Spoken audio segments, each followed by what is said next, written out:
Bonjour. Est-ce que vous pouvez se présenter aux Polonais? Qui est Jean-Louis Schaffhauser? Écoutez, j'ai commencé ma vie de parlementaire tardivement, alors que je m'apprêtais à faire le tour du monde. Donc c'était tout à fait impromptu. J'ai été très rapidement, je me suis engagé très jeune en politique. Je suis de formation philosophique, thomiste, et j'étais jeune professeur de philosophie. Ensuite, je suis allé dans l'administration territoriale. J'ai été chef du service de l'énergie, de l'environnement, du développement local, de la coopération internationale. Et j'ai quitté l'administration après 20 ans d'administration, donc à l'âge de 40 ans. Et pendant 20 ans, j'ai travaillé dans le privé, à la fois pour de grandes sociétés comme Dassault.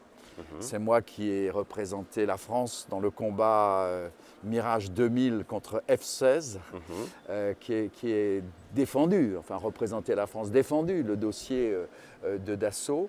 Mais j'ai aussi travaillé pour d'autres sociétés sur les questions énergétiques et tout ce qui concerne la question un peu stratégique pour la France.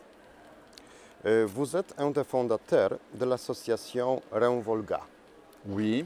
Et un militant de la coopération entre les pays d'Ouest et la Russie, entre l'Église catholique et orthodoxe, à une époque quand ces relations sont très mauvaises. Quels sont vos motifs et idées? Écoutez, vous savez, lorsque Rocco Buttiglione était proche de Jean-Paul II, nous étions amis. Et Rocco Buttiglione m'avait demandé, au nom du Saint-Père, de voir comment on pouvait fédérer, avant la chute du mur, les différents mouvements d'opposition. Je suis donc allé en Hongrie, avant la chute du mur, rencontrer les gens du Forum démocratique hongrois.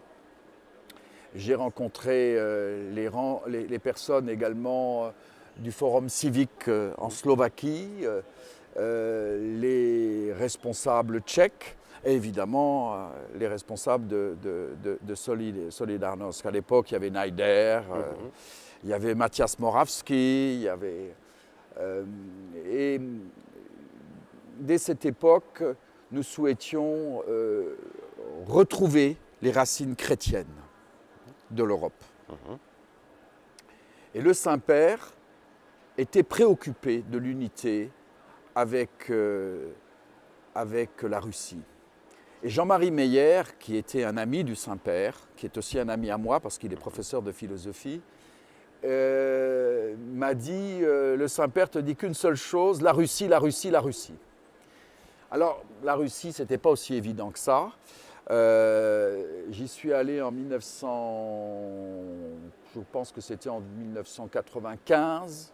Je n'ai pas senti les choses. Je suis retourné en 1998 et lorsqu'il y a eu Poutine qui est arrivé au pouvoir, j'ai senti qu'il y avait une nouvelle phase.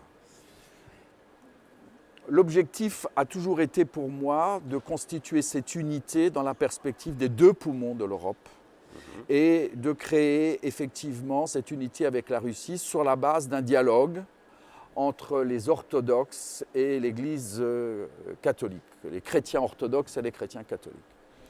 J'étais à l'époque aussi aidé, il faut le dire. Mathias avait son cousin qui était Kazimierz Morawski. Et Kazimierz m'a beaucoup aidé également dans cette perspective de développer l'unité chrétienne. Y compris maintenant, j'ai un trou de mémoire, je m'excuse, un député qui représente également les chrétiens orthodoxes, qui est député toujours à la Diète.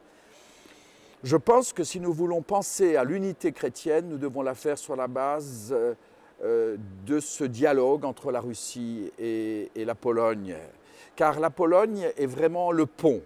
D'abord, c'est un pays profondément catholique.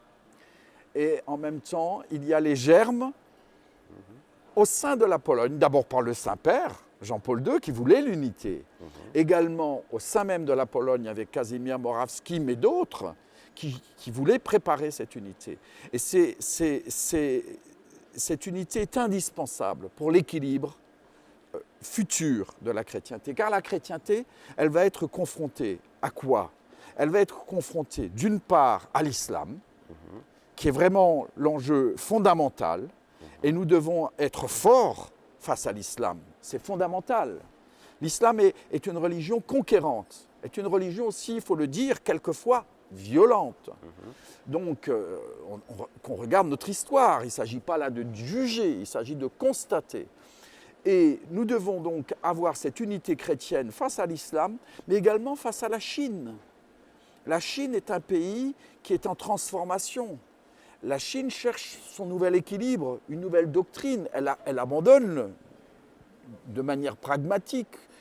Le pouvoir reste communiste dans sa manière centralisatrice, mais fondamentalement, ce n'est plus Marx qui gouverne la Chine, nous en sommes tous conscients.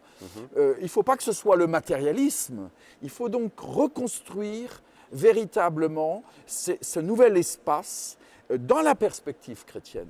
Et je pense que Jean-Paul II, qui était un véritable saint visionnaire, avait conscience de tout cela et voyait également la Pologne au centre de ces enjeux.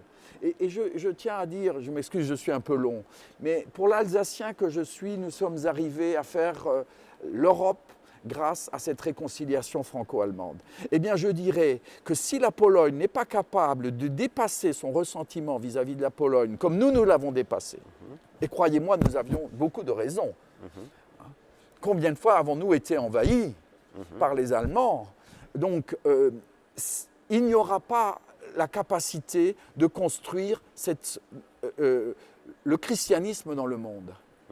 Car s'il n'y a pas cette unité continentale chrétienne, ces deux poumons, nous ne pourrons pas faire face à l'islam et nous ne pourrons pas faire face à la Chine. Donc c'est fondamental. Et la Pologne est au centre de tous ces enjeux. Oui, je comprends. Et est-ce que vous êtes d'accord avec moi que la Russie de Vladimir Poutine n'est plus l'État communiste ou post-communiste, mais le dernier pays conservatif et chrétien dans notre continent? Je le pense. Si je dis ça, je vais peut-être choquer un certain nombre de mes amis polonais, pas mes amis qui me connaissent depuis très longtemps et nous en avons parlé si souvent. Et je pense que la Pologne aujourd'hui est un rempart. Je pense que la Pologne a sauvé, car regardez ce qui se passe actuellement en Syrie, on aurait déstabilisé encore plus fortement le régime syrien. Nous serions envahis par une vague encore plus forte de musulmans. Et tout ceci a été préparé, et tout ceci a été construit pour détruire le christianisme et détruire également l'Europe. Des forces du mal, nous pouvons parler de forces du mal, veulent détruire les valeurs chrétiennes. Et la Pologne, la France, qui est la fille aînée de l'Église, même si quelquefois elle l'a oublié, son baptême, sont au centre pour lutter contre cette volonté de destruction de cette spiritualité, pas seulement de la spiritualité. Je suis un homme de foi, je ne suis pas simplement un homme de civilisation chrétienne, je suis d'abord un homme de foi chrétienne. Et le rôle de Vladimir Poutine, votre estimation de ce personnage? Alors, je pense que Vladimir Poutine est une personne qui a une dimension spirituelle fondamentale, pour ceux qui le connaissent. Oui. Et à l'opposé total de ceux qui en font un dictateur, n'est-ce pas, totalitaire. Vladimir Poutine a, à un moment de sa vie, eu une conversion profonde. Et il a été baptisé dans des circonstances un peu extraordinaires. Son arrivée au pouvoir est extraordinaire. Il n'était pas... C'est un peu une arrivée providentielle, ce n'était pas calculé. Et l'homme voit son destin également d'une manière exceptionnelle, comme quelque chose qu'il n'était pas prévu. Et et je pense que cette dimension spirituelle est fondamentale à toute organisation du pouvoir. Parce que le pouvoir n'est pas notre pouvoir. Nous sommes au service de quelque chose qui nous dépasse. La première devoir d'un homme politique, c'est de servir. Et pour un chrétien, c'est d'obéir à sa conscience. Oui. Et quelle est votre estimation des coups d'État en Ukraine? C'est l'initiative des Ukrainiens ou affaire inspirée par les États-Unis et l'Allemagne? Il est toujours difficile de faire des affirmations, mais ce que nous pouvons dire, si on s'en tient à la communication de Mme Nuland, c'est que cette affaire avait été préparée, organisée par les Américains, et qu'il est vrai également que les Allemands étaient associés à tout ceci. Aussi la Pologne, hein, d'une certaine manière. Donc, il faut ne pas être instrumentalisé. C'est toujours difficile de ne pas, comment puis-je dire, de ne pas répondre à... De toute façon, on essaie de nous instrumentaliser. Donc ce qui est très important, c'est de toujours garder sa conscience, sa liberté et essayer d'aller au-delà de la superficialité des événements. La superficialité des événements, c'est de dire la place Maïdan, c'était le grand mouvement démocratique. Maintenant, quand on analyse un peu, on voit qui sont ces acteurs. Par qui sont-ils payés? Les États-Unis. Comment sont-ils organisés? Les États-Unis. Comment on prépare un coup d'État, c'est-à-dire le départ du président légitime, en le menaçant de mort. Tout ceci a été organisé. Maintenant, regardons les conséquences. Les conséquences, est-ce que l'Ukraine va mieux? Est-ce que la démocratie a progressé? Est-ce que le pays s'est plus développé? Est-ce qu'il y a moins de corruption? À toutes ces questions, nous devons répondre de manière négative, malheureusement. L'Ukraine ne va pas mieux, plutôt plus mal. Il y a moins de démocratie. La démocratie est tout aussi artificielle. Il y a tout autant de corruption, si on ne peut pas dire plus de corruption. Donc rien n'a changé. Et ceci, ce sont même les rapports de ceux qui sont officiels. Donc tout ceci a été construit pour déstabiliser l'Europe. Je permets juste d'expliquer. Je crois que les États-Unis sont affolés par la montée de la Chine. Et face à cette montée de la Chine, il est absolument indispensable pour eux d'avoir l'Occident avec eux. Et donc de couper l'Europe en deux. Oui. Quelle est votre estimation sur le référendum et l'annexion de la Crimée? C'était légal ou légitime? On peut interpréter ça d'un point de vue légal. Pourquoi? Parce qu'à partir du moment donné où il y a eu un coup d'État, on peut toujours discuter, y a-t-il eu ou pas coup d'État? Maintenant, si on regarde la réalité, il y a eu coup d'État. Il y a eu interruption du processus normal, puisque normalement, les élections auraient dû se dérouler que 6 mois. Ils étaient prêts à négocier 6 mois à partir. On a voulu interrompre le processus légal. À partir du moment donné où il y a eu interruption du processus légal, le principe de l'autodétermination, qui est un principe légitime du droit international, c'est-à-dire que la Crimée avait la possibilité, dans une situation révolutionnaire, exceptionnelle, de pouvoir appliquer un principe du droit international qui est le principe d'autodétermination. Ce principe d'autodétermination a été voulu à une grande majorité du peuple, et donc on peut considérer que selon le droit international, dans une situation où effectivement il y a eu interruption de l'État légitime, on peut faire cette lecture. Personnellement, je la fais, mais tout ceci peut être discuté. Il est certain que s'il n'y avait pas eu interruption du processus normal, s'il y avait eu des élections normales, s'il y avait eu une succession normale, l'annexion de la Crimée eût été absolument illégitime. À partir du moment donné où il y a eu interruption du processus normal et que l'annexion s'est faite conformément au droit international, je l'ai dit en commission des affaires étrangères, il n'y a pas, de mon point de vue, une interruption du droit international. Oui, je comprends. Et quelle est votre estimation de la Biélorussie d'Alexandre Loukachenko?